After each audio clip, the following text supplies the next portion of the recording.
sais pas si vous avez prévu votre café. Moi, j'ai mon petit verre d'eau déjà.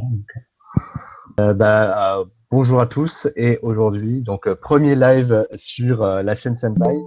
Je me présente, je suis David Niette, le CEO et cofondateur de Senpai.io. Et j'ai la chance d'organiser ce tout premier live avec Agorapulse, qui est un de nos partenaires sur le social media management, avec Izuru et Marin aujourd'hui qui vont se présenter juste après. Donc pour rappel, Senpai.io, on a développé une plateforme avec Florian Dang qui est également dans l'audience, qui permet aux entreprises de choisir efficacement et rapidement leurs outils de logiciels. Donc aujourd'hui, on référence l'email marketing, le marketing automation, mais également tous les outils de social media management. Donc vous retrouverez également Agorapulse dedans. Et donc j'ai assez parlé, je pense. J'ai des invités qui sont de très bonne qualité aujourd'hui, puisque j'ai Marin Lemay et Izuru Katri. Je vous laisse peut-être commencer par vous présenter, messieurs. Je ne sais pas qui veut commencer. Allez, je me lance. Bonjour à tous. À toi. Bonjour à tous. Bonjour déjà David et l'équipe de Senpai de nous accueillir du coup sur ce premier live. Moi, je suis Izuru Katri, Customer Success Manager chez Agorapulse. Pour un petit historique du coup, je suis diplômé d'une école de commerce, l'ESCE, qui est une école de commerce parisienne en master en marketing et relations internationales. J'ai rejoint Agorapulse en janvier 2020, au moment où l'équipe vraiment, le bureau Client Success était en train de se construire. C'est de l'initiative d'Emeric Ernoux, notre CEO, qu'on a du coup mis en place ce bureau Client Success pour mieux accompagner nos clients dans leur utilisation, dans leur souscription. On a du coup une équipe qui, quand je suis arrivé, qui était de 3 personnes avec Christelle Cormary qui est notre Head of Customer Care. Aujourd'hui, on est 8 personnes avec des personnes qui sont aux États-Unis, en Amérique latine, en Malaisie également. Donc, on commence à représenter du coup tous les continents au sein de l'équipe. Aujourd'hui, notre rôle principal, c'est vraiment d'accompagner au mieux les clients, de pouvoir leur proposer des solutions du coup pour mieux utiliser la plateforme, pour gagner du temps sur leur stratégie de gestion de médias sociaux. Et derrière également, finalement, d'avoir ce rôle de multicasquette. S'il en a besoin d'un accompagnement technique, c'est aussi nous qu'on va solliciter. Et pour ça, j'ai la chance d'avoir la meilleure équipe, pour le coup, la meilleure équipe support de l'écosystème SaaS. Et on en est très fiers. Voilà pour une rapide présentation. Merci, super Iso. Et on va laisser Marin aussi se présenter du coup. Salut, yes, salut, ça va être dur de faire aussi bien qu'Izuru. Bonjour à tous. Donc moi, je suis Marin Lemay, Country Manager pour la France chez Agorapulse. Country Manager, ça veut dire quoi? Ça veut dire que je suis en charge de toutes les activités marketing sur le marché français. Contrairement à Izuru, moi, je m'intéresse qu'au marché français et pas à la francophonie. Donc, je suis en charge de toute la génération de leads, toutes les communications que vous allez voir et tout en fait le business principalement sur la France. Pour ça, je suis accompagné dans mon équipe d'un content manager, Loïc, qui gère toute la partie blog et tous les contenus téléchargeables de super qualité que vous pouvez voir ou que je vous invite à découvrir. Et on a aussi Baptiste, un social media manager dédié, puisqu'on peut pas nous prétendre vendre des solutions social media sans avoir de social media manager. Voilà. Pour mon parcours très rapidement, je viens principalement d'agences de communication. J'y ai passé plus de 4 ans où je vendais des offres de contenu à la performance principalement. Ok, super. Et pour remettre un petit peu dans le contexte de pourquoi on a organisé avec Agorapulse ce petit live, c'est que j'ai eu la chance de recevoir Marin sur le podcast de Senpai pour un échange d'une 40aine de minutes, donc à peu près ce format-là, mais du coup uniquement sur le podcast, qu'on vous invite à retrouver justement si vous n'avez pas eu l'occasion d'écouter directement sur la page d'événements ou sur tous les réseaux. En tout cas, vous pouvez le trouver très facilement en tapant Marin Lemay, podcast Senpai. Et on y dit énormément de choses. D'ailleurs, si vous avez des questions vis-à-vis de ce podcast, si vous l'avez déjà écouté et que vous voulez peut-être approfondir des sujets qu'on a peut-être survolé par moment parce qu'on manquait peut-être un peu de temps. On aurait pu avoir 2 heures de podcast, mais on l'a limité à un certain volume. Eh ben, n'hésitez pas, encore une fois, à prendre la parole et nous mettre tout ça dans les Q&A. Et peut-être pour commencer, Izuru, dans ton rôle de Customer Success Manager, justement, tu es en relation directe avec tes clients.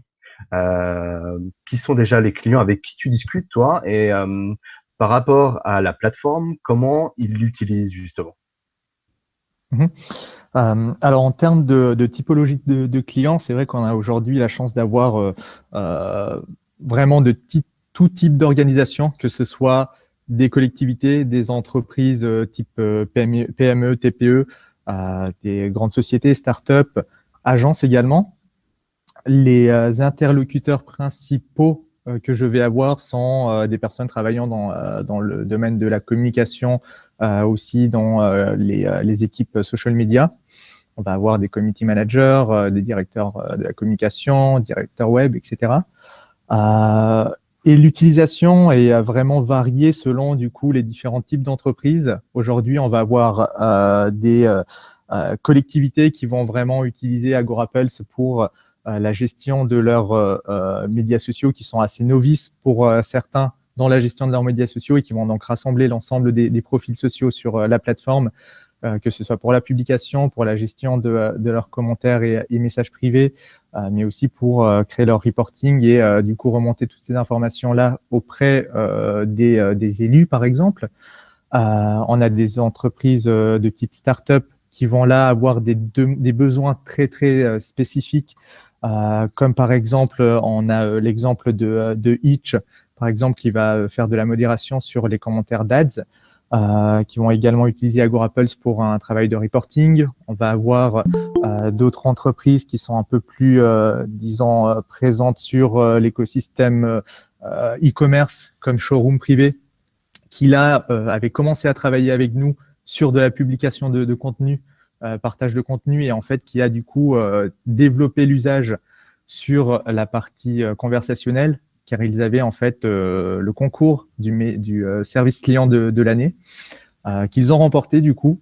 J'aime dire que c'est en partie grâce à nous, parce que du coup ils ont utilisé AgoraPulse sur un autre département pour répondre aux demandes entrantes sur les réseaux sociaux. Et là, c'est vraiment de la gestion de conversation, répondre aux réclamations, aux questions, toute cette partie-là. On va aussi avoir des agences qui vont tout simplement nous utiliser dans le cadre de la publication de contenu pour leurs clients.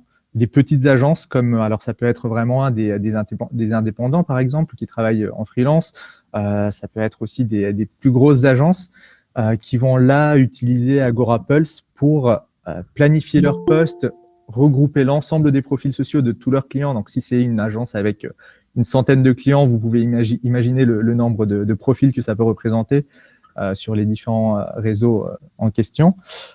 Et là, c'est vraiment un besoin de gain de temps. Aujourd'hui, tout comme nous en CS, on va avoir besoin de s'outiller pour être à un moment scalable. Quand l'équipe grossit, par exemple, on va avoir besoin de justement centraliser notre travail sur un outil pour gagner du temps derrière. Et c'est ce que justement un de mes clients m'avait dit. Aujourd'hui, AgoraPulse, vous me faites gagner, et j'utilise ces mots, vous me faites gagner un maximum de pognon. parce que et ça m'a fait marrer, mais effectivement.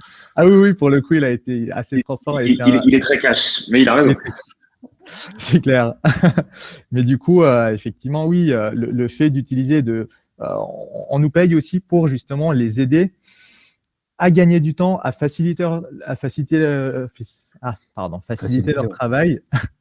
Et aussi, un autre point intéressant, c'est qu'ils vont aussi pouvoir mieux collaborer avec leurs clients grâce à des outils qu'on va leur proposer. Donc voilà, un différent type de cas d'usage du coup de l'utilisation d'AgoraPulse. Ouais, exactement. Et du coup, ça va vraiment des startups, agences et alors Showroom Privé, c'est quand même une grosse entité. Du coup, je sais pas combien d'utilisateurs c'est chez Showroom. Chez Showroom Privé, on doit être sur une dizaine d'utilisateurs sur la plateforme. Ok, d'accord. Ouais. Bon, ça va très bien de 1 à plusieurs dizaines, du coup. Exactement. Aujourd'hui, on va proposer donc différents plans qui vont, du coup, les plans sont vraiment structurés selon le nombre d'utilisateurs sur la plateforme et le nombre de profils sociaux. Selon, du coup, l'utilisation qu'il va y avoir, on va avoir des entreprises. Pour le coup, les startups vont vraiment être sur, vous voyez, des cas d'usage assez différents, encore une fois, parce que certaines startups vont avoir 1 ou 2 utilisateurs ou seulement un CM qui va gérer les 3 à 5 profils sociaux qu'ils vont avoir. D'autres, alors pour le coup, c'est le cas de Hitch, par exemple, Hitch ou Cityscoot, qui vont avoir en fait plusieurs profils par pays. Hitch, par exemple, est présent au Maghreb, et du coup, ils vont avoir, je sais pas, un profil Facebook, Twitter et Instagram par pays. Dans ce cas-là, on va avoir une vingtaine de profils sur la plateforme. D'accord. Super intéressant. Et justement, du coup, par rapport à ces clients-là, ils utilisent à peu près quel réseau là? Parce qu'on comprend qu'il y a plusieurs types de tailles. Donc, est-ce que tout le monde utilise tout? Est-ce qu'il y a plutôt une majorité sur Insta, sur Facebook? Vous connectez quand même pas mal de réseaux sociaux déjà. Pour être honnête, aujourd'hui, sur la présence, que ce soit, si on se concentre vraiment sur les startups, on va être aujourd'hui sur, par exemple, Facebook, Instagram, Twitter, majoritairement, mais on aura aussi un peu moins, mais on en a aussi qui vont publier de la vidéo sur YouTube. LinkedIn également, certaines entreprises, certaines collectivités même vont utiliser LinkedIn en connectant leur page, du coup, que ce soit pour une collectivité, une organisation, une page LinkedIn, mais aussi les comptes personnels LinkedIn pour justement publier sur le profil des élus. Ça, c'est assez intéressant. Donc aujourd'hui, on a vraiment une assez grande diversité, mais on retrouve principalement des profils Facebook pour le coup, majoritairement. D'accord, donc Facebook n'est pas mort. Non. Facebook n'est pas mort loin de là. On a d'ailleurs fait une étude l'année dernière. On a analysé toutes les données de nos users et on a vu que Facebook était le réseau le plus utilisé. On a regardé le nombre de posts programmés et 50% de nos utilisateurs utilisent Facebook. C'est le premier réseau aujourd'hui de nos utilisateurs.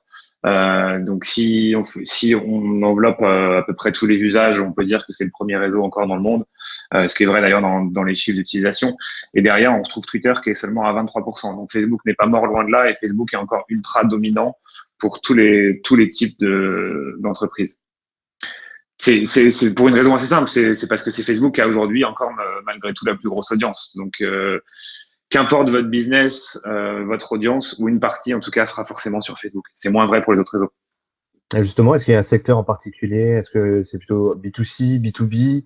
Est-ce qu'il y a des bon, on imagine bien que le e-commerce, comme tu disais dans le podcast, ça reste quand même partie intégrante dans la stratégie de l'entreprise d'utiliser les réseaux sociaux comme un bras armé de la brand et de l'acquisition et de la notoriété. Mais est-ce que justement, il y a des secteurs dans lesquels vous observez que c'est plus développé ou moins développé que d'autres? Sur Facebook, encore une fois, non, parce que je te dis, Facebook, vraiment, tout le monde y est. Les collectivités, parce qu'elles sont pas éduquées, pensent encore que Facebook, il faut y être, donc c'est le premier réseau sur lequel elles vont. Les e-commerçants, ils sont déjà, et les e-commerçants sont carrément un step au-dessus parce qu'ils sont sur du Instagram, Pinterest, avec toutes les features de fonctionnalités de shopping, etc. Mais après, non, Facebook, c'est vraiment le mass market, quoi. C'est le réseau pour à peu près tous les besoins. C'est d'ailleurs aussi, même publicitairement parlant, c'est celui aujourd'hui qui a le plus gros reach et les plus grosses possibilités de ciblage. Puisque tu peux aussi bien toucher un amateur de basket quand tu es un e-commerçant et que tu veux toucher tout le monde, qu'un mec qui est passionné de manga japonais dans l'Ariège, parce que avec les audiences affinitaires, c'est possible, quoi. On a peut-être des passionnés en Ariège de manga dans l'audience aujourd'hui. Et justement, je profite d'une petite parenthèse pour rappeler que dans le chat, vous avez possibilité de répondre à nos polls. On vous pose des questions, du coup, les modérateurs vous sollicitent, donc c'est en haut à droite, n'hésitez pas à y répondre. D'ailleurs, on a une nouvelle question. Est-ce que votre clientèle est plutôt B2B, B2C? Voilà, qu'on comprenne un petit peu vos enjeux, comme ça. Et si vous avez des questions, encore une fois, n'hésitez pas à lever la main. Profiter du coup d'avoir Isuru et Marin justement qui sont au quotidien sur ces sujets-là avec leurs clients pour leur poser des questions. Et peut-être pour la continuité de tout ce qu'on vient de se dire, messieurs, je ne sais pas qui peut nous parler un petit peu des fonctionnalités un peu les plus utilisées chez vous. Et globalement, les features qui sont un peu nouvelles, parce que tous les jours, il y a des nouveaux réseaux sociaux qui arrivent, des nouvelles fonctionnalités qui rentrent. Et là, aujourd'hui, c'est quoi un peu les fonctionnalités majeures et celles qui sont plus utilisées? Ok. Ouais, je peux commencer à introduire le sujet, et Marin, si tu as des choses à rajouter. Aujourd'hui, on constate clairement qu'il y a beaucoup plus d'utilisation sur les fonctionnalités de publication, de modération et de reporting. Ça, c'est vraiment les 3 piliers du coup de la plateforme où on va avoir beaucoup plus d'usage quand un client va souscrire à la plateforme AgoraPulse. En revanche, on a aussi la fonctionnalité veille qui va être super intéressante pour des cas d'usage un peu plus particuliers. Aujourd'hui, on a un organisme qui s'appelle par exemple le VISOF, qui sont les volontaires internationaux en soutien opérationnel virtuel. Et en fait, ils vont faire de la veille de gestion, de la veille d'urgence, sur les médias sociaux. Dès lors qu'il y a des incendies en forêt qui sont déclarés, qui sont publiés sur les réseaux sociaux, des choses de ce type, eux vont récupérer cette information et du coup la repartager sur leur réseau. On va avoir aussi la possibilité de mettre en place des veilles, que ce soit des veilles sectorielles, des veilles concurrentielles, aussi des veilles sur l'image de sa marque, des choses comme ça qui sont, pour moi, d'après l'usage que je vois sur la plateforme auprès de nos clients, c'est sous-exploité. Après, ça peut aussi s'expliquer par le fait qu'il y a aujourd'hui beaucoup de restrictions qui sont liées à la veille. Aujourd'hui, par exemple, un réseau comme LinkedIn ne permet pas la veille sur sa plateforme. Comment ça se fait justement, Isuru, que certains réseaux le permettent, ne le permettent pas, parce que justement, ça peut être intéressant aussi de savoir un peu ce qui se dit sur sa marque, ou peut-être sur ses concurrents, parce que nous, on utilise aussi Agora sur ça pour ces sujets-là, mais comment ça se fait que du coup, certaines plateformes n'ouvrent pas? Je me permets de répondre. C'est le principe en fait même du réseau social, s'il est ouvert ou fermé. LinkedIn, par définition, c'est un réseau de connexion. Donc, c'est-à-dire que tu vas pouvoir voir le contenu de certaines personnes uniquement si tu les suis. Donc, en fait, la donnée, même si si demain tu as un réseau d'1 million de personnes, très bien, mais la donnée par définition n'est pas publique. Ça va être comme sur Facebook. Donc, en fait, nous, outils tiers, on va pas pouvoir aller crawler cette donnée, on n'y a pas accès. Sur Twitter, tout ce qui se dit sur Twitter, il y a quelques profils privés, mais la plupart des gens savent que Twitter est un espèce de newsfeed. Et là, pour le coup, la plupart des posts sont faits en public. Sur Instagram, c'est souvent le cas aussi. En tout cas, les posts de marque sont tous publics. Certains profils perso sont aussi en public. Donc voilà, nous sur la veille, ce qu'on recommande, c'est de se concentrer principalement sur Twitter, Insta. Même si par contre sur Facebook, on va remonter aussi les posts des pages, pas des profils perso, pour la même raison que pour LinkedIn.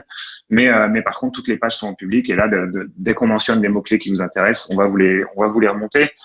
Je complète aussi les différents usages de la veille qu'Isuru a pu donner.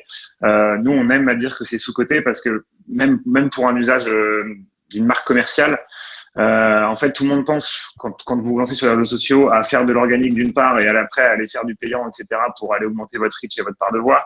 Ce qui est hyper malin et intéressant avec la veille, c'est justement d'aller squatter ou de s'immiscer dans des conversations sur lesquelles on vous mentionne pas, mais qui ont attrait à votre produit, votre marché, etc. Et en fait, en paramétrant correctement vos requêtes de veille, vous allez finalement entendre des gens parler de votre marché, entendre vos concurrents, etc. Et vous allez pouvoir vous octroyer un reach supplémentaire qui sera gratuit. Quelqu'un qui va buzzer sur une publication qui est en rapport avec ce que vous faites, vous avez juste à répondre et bam, vous devenez visible à tous les gens qui voient la publication.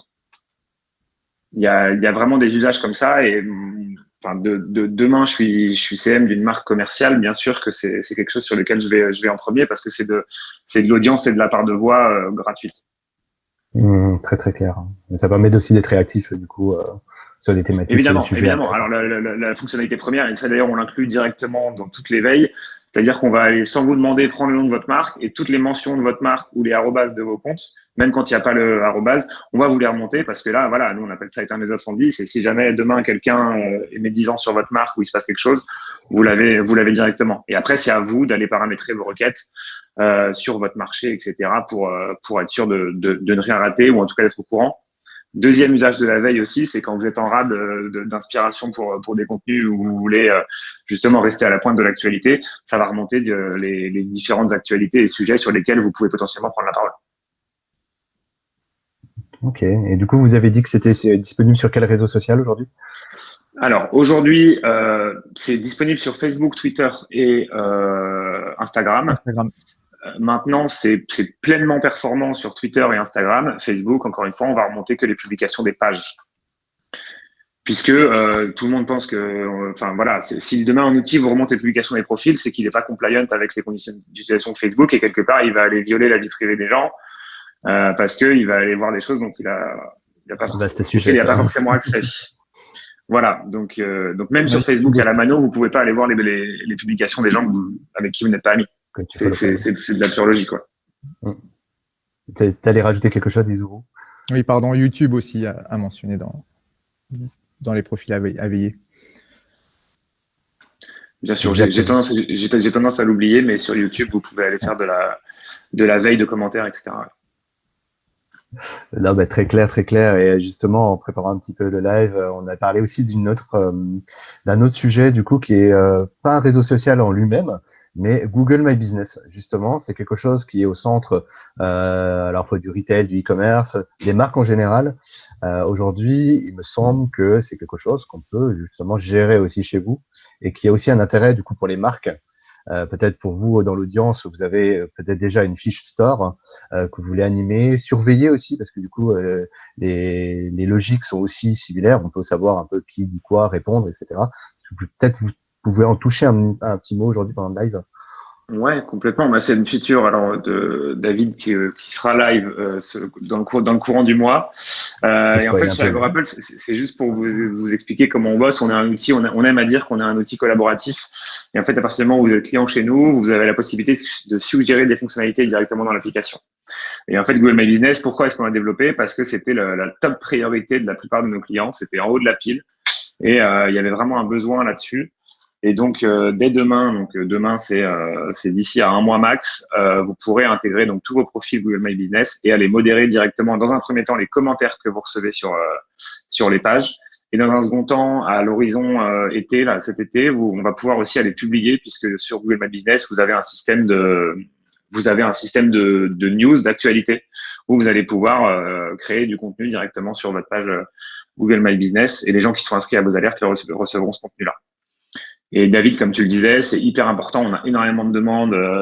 C'est principalement des clients qui ont des magasins physiques, des boutiques physiques, des restaurants, ce que vous voulez, pour aller gérer leur e-réputation, puisqu'aujourd'hui, on sait qu'en Drive to Store, les 3/4 des gens consultent les avis avant de se rendre quelque part.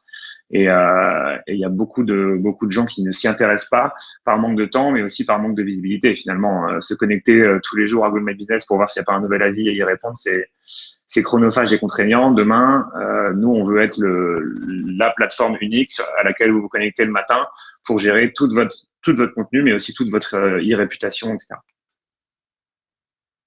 Ah, très clair. Je ne sais pas si dans l'audience il y a des questions vis-à-vis de. On a parcouru pas mal de choses. Peut-être quelqu'un a une question. N'hésitez pas en tout cas à lever la main si vous voulez interagir avec les invités. Peut-être nous partager votre expérience aussi, parce que dans l'audience, je vois qu'il y a des CM qui sont présents. Qu'est-ce que vous utilisez vous? Alors, si vous n'êtes pas chez AgoRapple, on prend quand même. Il n'y a pas de souci. En tout cas, s'il y a quelqu'un qui veut partager son expérience autour de ces différentes thématiques, n'hésitez surtout pas. Voilà. Et encore une fois, nous, chez AgoRapple, on n'est pas là pour vendre un outil. On essaie aussi de montrer aux gens, enfin, pour vendre notre outil, je veux dire, on essaie aussi de montrer aux gens l'importance d'un outil. Après, des outils, il y en a des millions. Chacun prend celui qui veut. Nous, on est persuadés de la qualité d'une autre parce que, bah voilà, on est une boîte française. On met beaucoup d'attention dans notre support. On a les principaux. La majeure partie de nos équipes, c'est des devs. Donc, en fait, vous allez retrouver l'appli la plus stable du marché. On porte énormément attention aussi à l'UX. à faire en sorte que ce soit très facile à prendre en main pour quelqu'un qui n'y connaît rien du tout, comme pour un expert. Et on se veut une des plateformes les plus accessibles. C'est pour ça aussi qu'on prend la parole aujourd'hui, mais c'est vrai aussi dans plein de choses. C'est-à-dire que demain, vous avez un problème, même si vous avez le plus petit abonnement chez nous, vous nous le dites dans le chat et on vous répond en une vingtaine de minutes max. Voilà, on essaie d'être le plus humain et proche de nos clients possible. Ah, justement, là, j'en profite de cette petite perche. Quelles sont un petit peu les premières briques à lancer quand on a déjà un outil, on a des réseaux sociaux d'un côté, on est seul ou à plusieurs, on a une équipe. Comment est-ce qu'on commence à construire une bonne strate, du coup, autour des réseaux sociaux pour justement exploiter le plein potentiel de l'outil qu'on a déjà en place et qu'on veut développer, par exemple, sa marque sur les réseaux? Quelles sont un peu les grandes étapes clés qu'il faut pas, par lesquelles il faut passer, pardon? Bah, moi, je pense que la valeur première d'un outil, en tout cas quand on commence, c'est de pouvoir gagner en régularité. Je sais que quand on a tendance à se lancer sur les réseaux sociaux, on poste un peu quand on a le temps, à la va-vite, etc. Là, un outil va pouvoir vous donner un cadre. Ça va vous aider déjà ça va vous forcer, en tout cas dans un premier temps, à vous poser sur un vrai calendrier édito, c'est-à-dire de quand est-ce que je parle et de quoi. Et donc là, en fait, pour moi, la première étape, c'est d'aller poser une stratégie et de dire, le mardi, je vais aller parler de telle thématique. Le mercredi, ça va plus être du produit. Le jeudi, je vais aller faire intervenir d'autres marques, des intervenants extérieurs, etc. Le vendredi, c'est avant le week-end, c'est du contenu aspirationnel. Chacun fait comme il veut en fonction de ses objectifs et de sa stratégie de marque. Mais voilà, c'est poser une stratégie édito et ensuite des outils comme le nôtre, ça va vous permettre de vous y tenir en fait et de créer de la régularité pour aller chercher de l'engagement, puisqu'au final, une marque est très peu présente, on n'a pas du tout envie d'interagir avec elle. Et là, en fait, ça vous permet en fait d'avoir de la régularité tout en finalement économisant du temps et ne pas être sans cesse derrière votre téléphone ou derrière votre Facebook à poster au bon moment, au bon endroit. Et évidemment, la deuxième brique, moi je pense qui est prioritaire aussi, enfin, les 3 briques, ça va être d'aller évidemment répondre à tous les messages quand vous en avez. Des commentaires, c'est primordial, et même tous les messages. Même un commentaire négatif, il faut surtout pas le laisser sans réponse. Là, au moins, via un outil, vous centralisez tout. Et évidemment, il n'y a pas de bonne stratégie sans optimisation. Vous lancez votre stratégie et évidemment, à partir d'un mois après, vous allez collecter les résultats pour itérer et ajuster ce qui ne va pas. Ce qui va être intéressant aussi avec un outil comme le nôtre, c'est qu'on va aller collecter vos données d'usage, vos performances, pour ensuite vous faire des recommandations via un algo sur le bon contenu au bon moment à poster.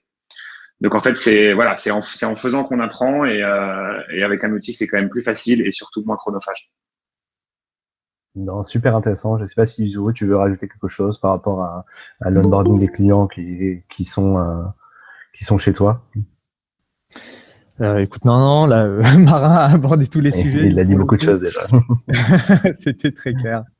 Je parle beaucoup trop, je suis désolé.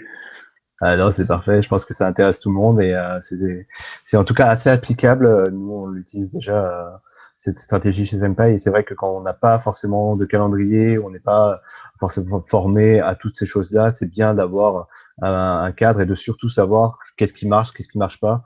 Parce qu'en fin de compte, si on n'a pas les bonnes métriques, on peut publier des choses et ne pas savoir si ça a un intérêt pour la communauté ou pas. Et donc là, très rapidement, ça peut faire le taf. Et il nous reste quelques minutes, justement. Je voudrais vous poser quelques questions sur un peu les fonctionnalités un peu phares en ce moment. Qu'est-ce qui buzz, qu'est-ce qui marche sur les réseaux? Donc on a parlé que Facebook était pas mort. On voit qu'il y a peut-être des petits ajustements de certains réseaux sociaux, comme LinkedIn, qui privilégient beaucoup les contenus natifs. Aujourd'hui, c'est quoi un petit peu les tendances, les trucs, les choses à faire, les choses à ne plus trop faire? Est-ce que vous avez des petits tips comme ça à nous partager aujourd'hui? Tu l'as dit, sur le natif, sur LinkedIn comme sur Facebook, etc., ça fait un moment maintenant que les différentes plateformes sanctionnent les contenus, on va dire, tiers. Donc ça, c'est un conseil, mais que je pense beaucoup de gens savent déjà. C'est quand vous hébergez du contenu, que ce soit du lien, de la photo, de la vidéo, etc., hébergez-les toujours sur les plateformes jamais de lien YouTube, si possible, de lien vers vos articles, etc. Quand vous publiez un article sur LinkedIn ou sur Facebook, vous uploadez l'image de l'article, une description et le lien ensuite pour que Facebook considère qu'il est propriétaire du contenu, entre guillemets, et qu'il a été hébergé sur la plateforme. Tout ça pourquoi? Pour encore une fois faire plaisir aux algorithmes et maximiser votre portée. Puisqu'aujourd'hui, la portée, elle va être calculée sur l'engagement sur vos posts, mais aussi le temps passé. C'est-à-dire que si quelqu'un clique et s'en va, au final, il aura vu une demi-seconde votre post. Alors que s'il voit une photo et malheureusement pour lui, il galère un petit peu à trouver le lien, et ça va être du temps de visionnage supplémentaire. Donc ça, voilà, c'est une petite technique qui est très connue maintenant.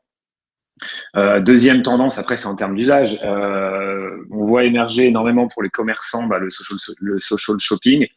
Maintenant les réseaux sociaux deviennent des sites e-commerce quasiment à part entière. Tout le monde noue des partenariats avec PrestaShop, etc.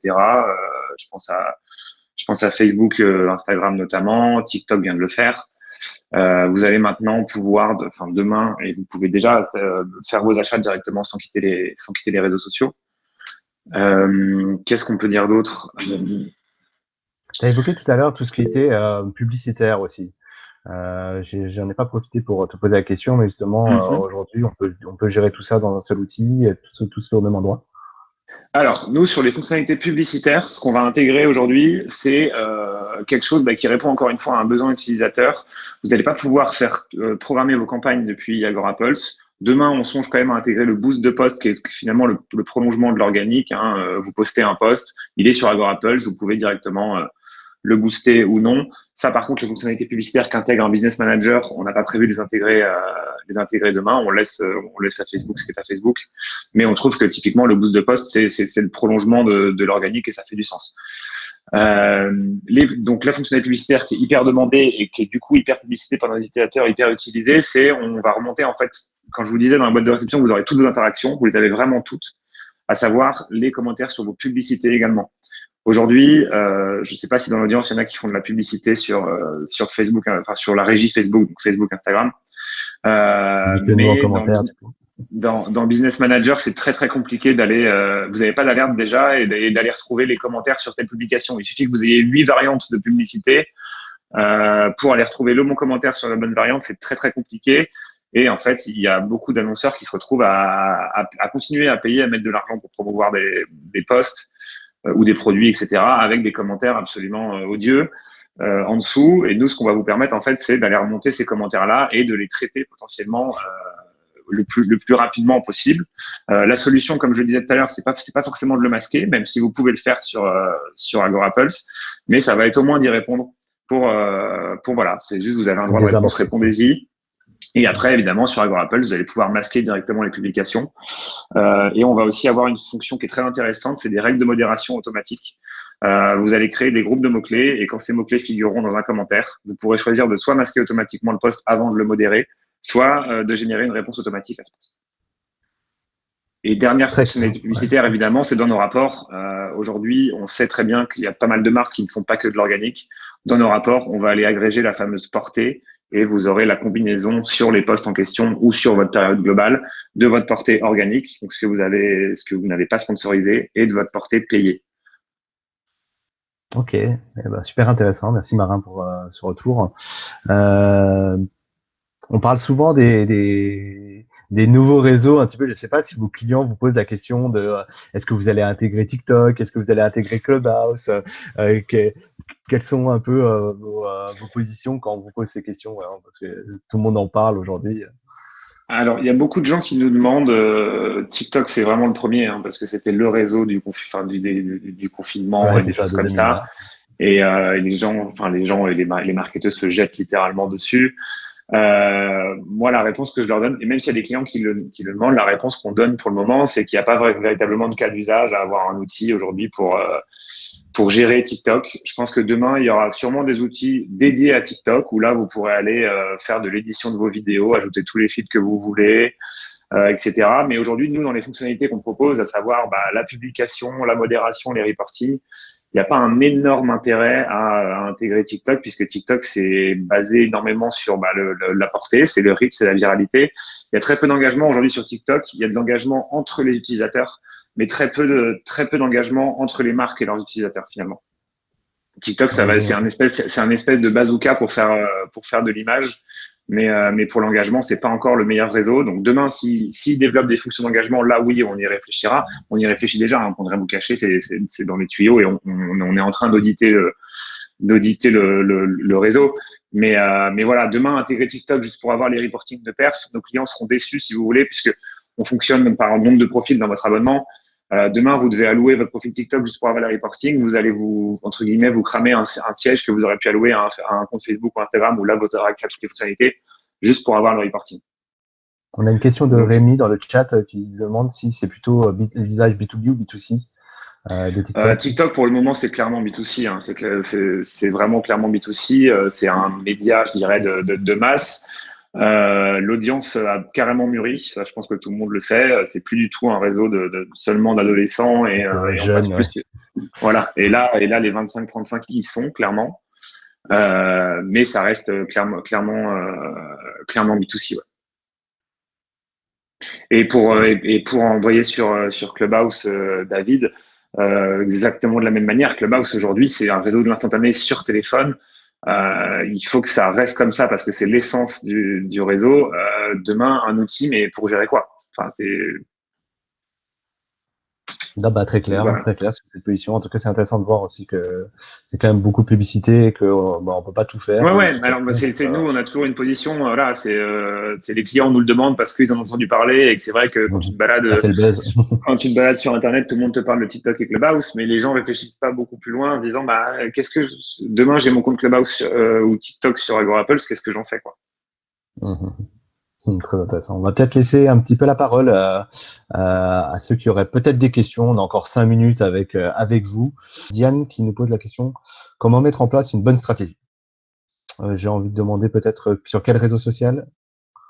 Ouais, parce que la stratégie, on l'a déjà dit, les bases, c'est vraiment le calendrier éditorial, de s'imposer, je dirais, un rythme de croisière et une régularité, une certaine rigueur dans nos posts. Deuxième axe, répondre absolument à tous les messages et analyser évidemment votre stratégie pour l'adapter et itérer en termes de ce que vous postez et à quelle heure vous le postez pour aller maximiser votre portée organique. Mais aussi savoir est-ce que tel sujet va générer beaucoup plus de commentaires, etc. Aujourd'hui, en tout cas, la clé sur les réseaux sociaux, c'est l'engagement, puisque comme je disais tout à l'heure, c'est l'engagement qui va déterminer en fait la portée de vos prises de parole.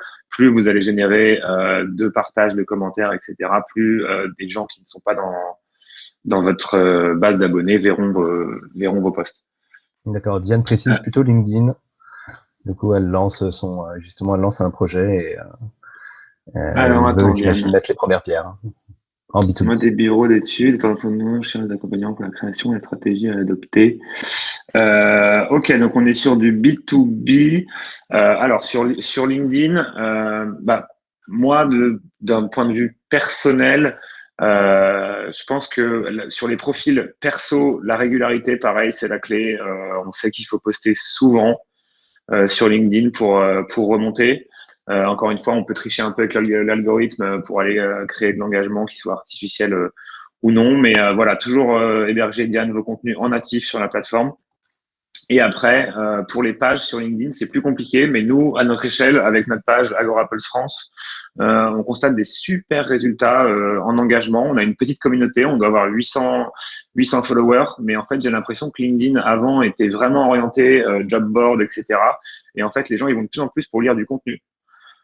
Et ça, c'est une super nouvelle parce que les stats d'engagement sont super bonnes. Et nous, toutes nos actus corpo, on les poste sur LinkedIn.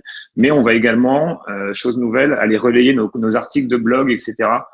Et en fait, les gens, quand ils sont sur LinkedIn, ils ont du temps de cerveau disponible et ils ont envie de s'informer plutôt que de chercher, et pas uniquement chercher du boulot ou aller lire des posts inspirationnels comme on le voit beaucoup aujourd'hui sur les profils perso.